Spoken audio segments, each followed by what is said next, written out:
8 treatments, whether it's on the face, on the body, with surgery or whatnot. Typically we like to do 3 sessions spaced about 4 to 6 weeks apart.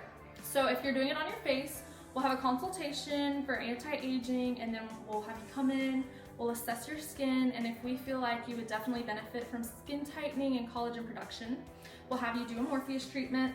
4 to 6 weeks later, do your next. 4 to 6 weeks later, do your next. After that last and final 3rd Morpheus treatment, we typically see results from it in about 3-ish months. It's hard with the results for Morpheus because it's collagen production, so it's something you see the effects of later as your body starts producing that collagen. And then after that, we typically recommend about doing a maintenance treatment once a year, twice a year, however often you feel like you need it after that initial treatment.